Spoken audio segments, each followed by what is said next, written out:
কখনো অপমান, কখনো অবহেলা, সবকিছু ছাপিয়ে তিনি আজ বাংলাদেশের স্বপ্নবাহক। নাম তার ঋতুপর্ণা চাকমা। পার্বত্য অঞ্চলে ছোট্ট এক গ্রাম থেকে উঠে আসা এই কিশোরীর গল্প যেন এক জীবন্ত অনুপ্রেরণা।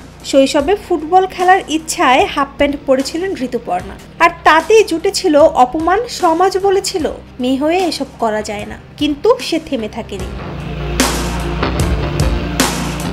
জুতো ছিল না তার, তবু পাহাড়ি ঢালুতে সে ছুটে গেছে স্বপ্নের পেছনে।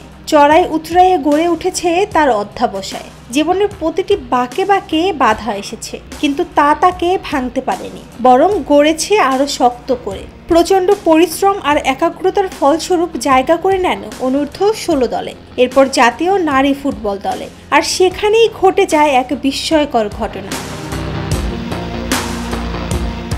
যখন দেশের ফুটবল নিয়ে অনেকেই হতাশ, তখন এক পাহাড়ি কন্যা দেখিয়ে দিল অসম্ভব বলে কিছুই নেই। এএফসি এশিয়ান কাপ বাছাইয়ের ম্যাচে মায়ানমারের বিপক্ষে মুখোমুখি হয় বাংলাদেশ। সেই ম্যাচেই মায়ানমারকে তাদের ঘরের মাঠে 2-1 গোলে হারিয়ে দেয় আফাইদা ঋতুপর্ণারা। এই ম্যাচে বাংলাদেশের হয়ে জোড় গোল করেন ঋতুপর্ণা চাকমা। তার জোড়া গোলেই ভর করে জয় নিশ্চিত করে বাংলাদেশ, আর এতে করে 45 বছর পর আবারও এশিয়া কাপ খেলার যোগ্যতা অর্জন করল তারা। তার পারফরমেন্স শুধু একটি ম্যাচ বাঁচায়নি, গড়েছে আত্মবিশ্বাস, ভবিষ্যৎ আর পাহাড়ের হাজারো স্বপ্নবাজ মেয়ের আশা।